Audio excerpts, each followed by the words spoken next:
توی زبان انگلیسی برای اینکه بخوایم دیتیلز و اطلاعات بیشتری رو در مورد اسامی به مخاطبمون بدیم لازم داریم که از صفات استفاده بکنیم و همچنین همین موضوع در مورد افعال هم صادق هستش. اگر که بخوایم جزئیات و اطلاعات بیشتری رو در مورد افعال به مستمعمون بدیم نیاز داریم که از ادورب ها یا قید حالت استفاده بکنیم. امروز توی این ویدیو قرار هستش که با این دوتا عنصر از اجزای تشکیل دهنده جملات در زبان انگلیسی بیشتر آشنا بشیم و نحوه تشخیصشون، نحوه تشکیلشون، چجوری میتونیم یک سری ادورب ها رو بسازیم و همچنین نحوه جاگذاریشون توی جملات که کجا قرار میگیرن. قرار هستش همه این موارد رو با هم دیگه توی این ویدیو یاد بگیریم. بچه‌ها مستحضر هستید ما ادورب های متنوعی رو توی زبان انگلیسی داریم. ادورب of manner، ادورب of place، ادورب of frequency، ادورب of time. حالت های مختلفی از قیدها رو ما در زبان انگلیسی داریم. منتها از اونجایی که ادورب of manner یا همون قید حالت یه قرابتی رو در تشکیلش با صفات یا همون ادجکتیو ها داره، من قصد دارم توی این ویدیو راجع به صفت ها و ادورب of manner یا همون قید حالت توضیح بدم و توی این ویدیو قرار هستش که این دو تا مورد رو یاد بگیریم. توی یک ویدیو مجزای مابقی ادورب ها رو با هم دیگه یاد میگیریم. پس بدون فوت وقت بریم سراغ ادامه ویدیو.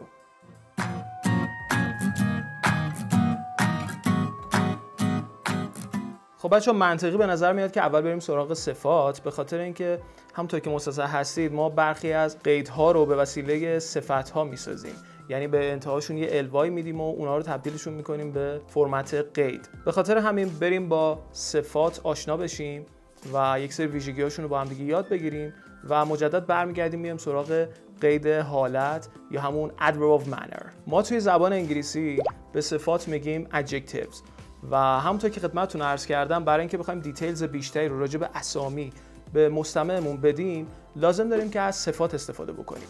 صفت‌ها توی زبان انگلیسی هیچ وقت جمع بسته نمیشن بچه‌ها. اینو حتما در نظر داشته باشید. خب این موضوع توی فرهنگ و زبان خودمون هم همینجوریه دیگه. ما که نمیگیم ماشین‌های آبی ها، میگیم ماشین‌های آبی. اگر هم احیانا بخوایم چیزی رو جمع بکنیم توی این واژه و توی این عبارت، نشان جمع رو میدیم به اسممون. یعنی میگیم ماشین‌های آبی، نمیگیم ماشین‌های آبی ها. دوباره باز صفتمون رو هم جمع نمیزنیم. دقیقاً همین موضوع توی زبان انگلیسی هم صادقه و ما هیچ وقت نمیگیم blues cars، میگیم blue cars. اوکی؟ به این ترتیب. بچه تمایزی که با زبان فارسی شاید توی این موضوع وجود داشته باشه این هستش که ما اسامی رو معمولاً ابتدا میگیم بعد صفتش رو میگیم ماشین آبی، اما انگلیسی زبان‌ها دقیقاً برعکس ما عمل میکنن و میگن که آبی ماشین و ترک‌ها هم اینجوری ان دقیقاً. اول صفت رو میگن بعد اسم رو میگن. blue car. درست شد؟ پس این دوتا مورد رو حتما توی ذهنتون داشته باشید. یکی این که ما نمیتونیم صفات رو جمع ببندیم و دومی که پشت اسامیمون میاد. اگه بخوام به چند تا از صفات اشاره بکنم توی زبان انگلیسی، میتونه رنگ ها باشه، blue، black، white، yellow. میتونه رنگ ها باشه، پس میتونه جوون، پیر، حال خوب، حال بد، big، small، short، tall، old، young، bad، good، nice، happy، sad. همه این موارد میتونن جز صفت‌ها برای ما باشن و ما میتونیم از اینها به عنوان صفت در جملات خودمون استفاده بکنیم. خدمتتون عرض کردم صفات میرن پشت اسامی. blue eyes، red apple، blue car، big house، old man، young girl، tall boy، right؟ tall boy، cold weather.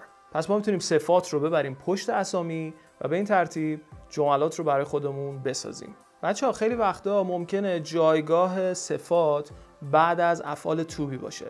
مثلا من میگم که I was happy. اینجا happy داره I رو که در واقع اسم من باشه و همون حالا سابجکت من باشه اطلاعات بیشتری در موردش میده و میبینید بعد از was اومده، یعنی فعل to be من اومده. I was very happy for example یا I was very sad. این very هم خودش یک صفتی هستش برای happy، برای sad.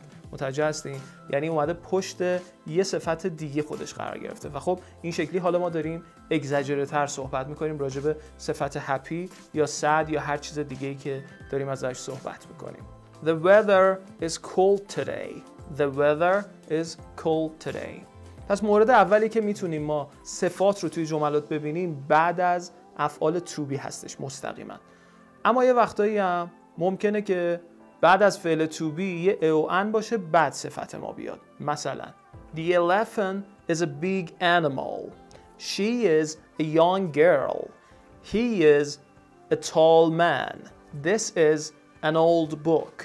Right? بچه‌ها یه وقتایی هم ممکنه که توی یک سری از جملات ببینیم که صفت‌ها رفتن بعد از اسامی. منتها مشروط به این که ما از حرف اضافه of استفاده بکنیم.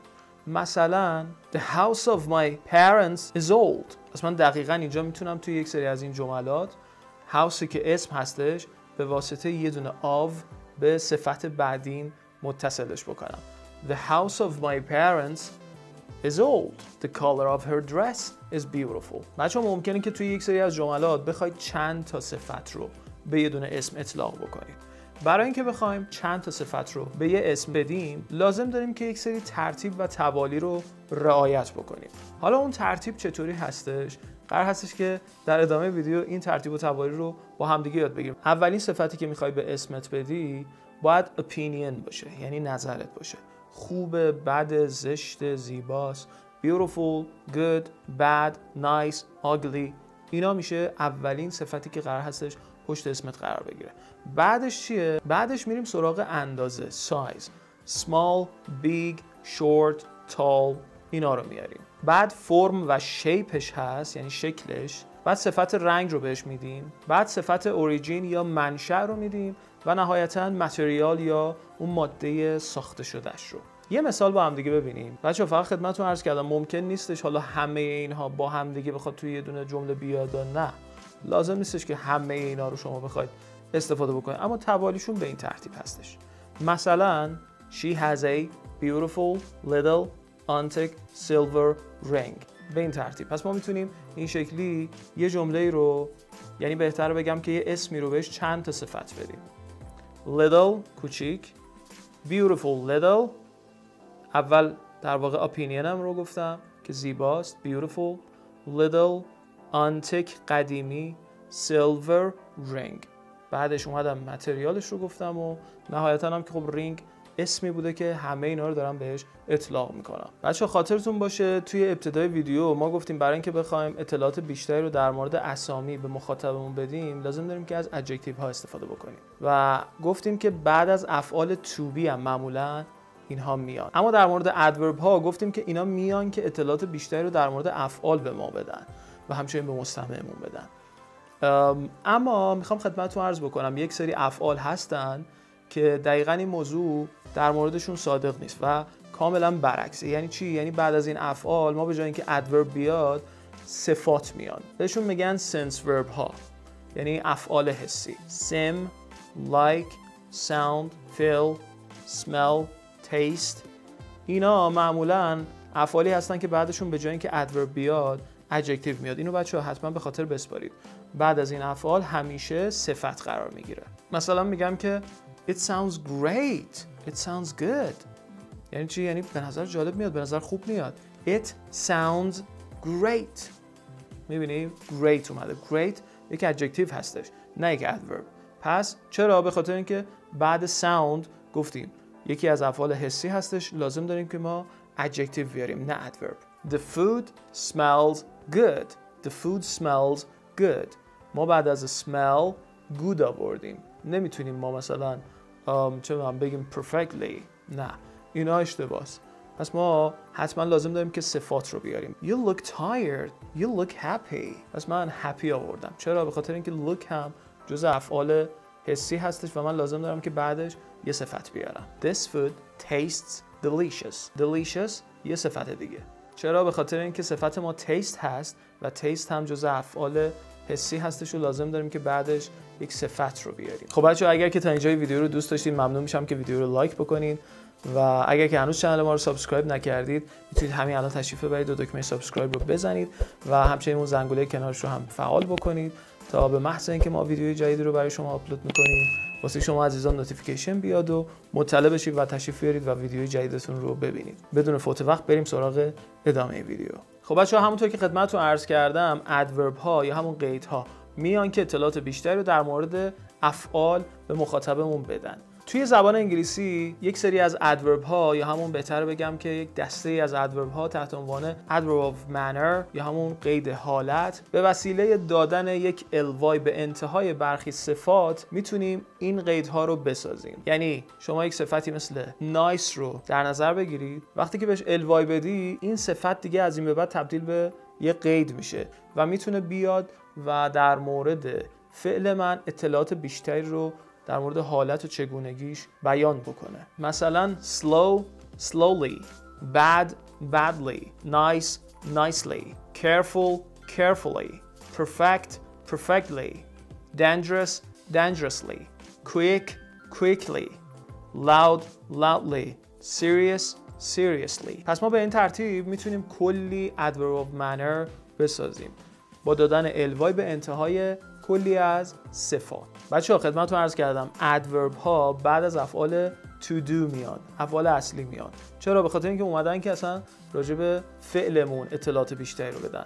اما صفات یا همون ادجکتیو ها بعد از افعال to be می اومدن، یا بعد از افعال to be می اومدن یا بعد از افعال to be که پلاس شده بود با یه ا و ان، یعنی to be a an بعدش یک ادجکتیو می اومد. مثلا میخوام بگم که she sings beautifully. She sings beautifully. می‌بینی؟ دارم در مورد sing اطلاعات بیشتری رو با beautifully میگم. به زیبایی میخونه. پس اینجا به زیبایی داره راجع به خواندن یا sing. To sing. داره راجع به فعل خواندن اطلاعات بیشتری رو به مخاطبم میده. They're playing happily in the park. They are playing happily in the park. Happily داره راجع به play اطلاعات میده. اونا دارن بازی میکنن به شادی در پارک. He was speaking loudly on the phone. به طور بلند صحبت میکرد. The dog is sleeping peacefully. به آرومی اون سگ خوابه. به آرومی داره چی توصیف میکنه؟ خوابیدن رو. He is sleeping. He's sleeping peacefully. She drove slowly. She drove slowly. slowly داره راجع به فعل من که drove یا همون شکل گذشته drive باشه صحبت میکنه و اطلاعات بیشتری رو به مخاطبم میده. They were whispering quietly in the library. اونا داشتن به آرومی توی کتابخونه زمزمه میکردن. Whispering quietly. به آرامی زمزمه میکردن. بچه برخی از واژگان هم هستن که صفت و قیدشون عین همدیگه است. یعنی کاملا مثل همه و شما فقط از تو ساختار جمله و بافت جمله است که میتونید تشخیص بدید اینا یا صفته یا نه. این موارد اینا هستن fast، hard، late، early. اینا شکل صفتشون و قیدشون کاملا مثل همدیگه است و شما از تو بافت جمله میتونید تشخیص بدید که این الان دقیقاً داره صفت عمل میکنه تو این جمله، تو این مورد، یا نه داره به عنوان یه قید حالت عمل میکنه. She is a fast runner. She is a fast runner. اینجا fast در واقع به عنوان صفت اومده. چرا؟ به خاطر اینکه بعد از یک فعل to be قرار گرفته. اما وقتی که میگم she runs fast اینجا دارم به عنوان یک قید ازش استفاده میکنم. به خاطر چی؟ به خاطر اینکه بعد از runs اومده و run هم فعل to do هستش. گفتیم قیدها بعد از فعل to do میاد و صفات بعد از فعل to be. پس ما تو این دوتا مورد تونستیم تشخیص بدیم که مورد اولی fast به عنوان یک صفت هستش و مورد دومی به عنوان یک قید داره عمل میکنه. Learning English is hard. Learning English is hard. Is hard. درسته؟ پس این hard اینجا به معنی صفت هستش. اما مورد دوم You should study hard. تو این مورد دارم میگم که باید به سختی درس بخونی. You should study. Study یه فعل to doه. بعدش چی اومده؟ یه قید اومده. You should study hard. به سختی باید درس بخونی. پس میبینی hard مورد دوم قیده، hard مورد اول چی بود؟ یک صفت بودش. چطور تونستیم تشخیص بدیم؟ مورد اولی بعد از فعل to be اومده بود، پس میدونیم که صفت هستش و مورد دوم بعد از یک فعل to do اومده بود که میتونیم این شکلی تشخیص بدیم این یک adverb هستش یا قید.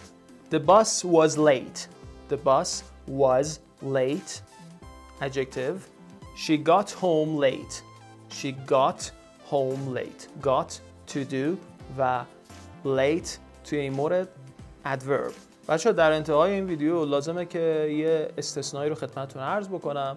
یه تعدادی واژگان هستن که با وجود اینکه املاشون انتهاش به الوای ختم شده اما گول ظاهرشون رو نخورید. اینا ادورب نیستن، ادجکتیو هستن. یعنی الوای انتهاش داره اما بدونید این الوای روی املای خود این واژگان هستش. اصلا به معنی اینکه اینا الوای گرفتن لابد مثلا قید شدن، نه اینجوری نیستش و همه این موارد رو باید به عنوان صفت ازشون استفاده بکنیم. حالا اون موارد چیا هستن؟ با هم دیگه ببینیم.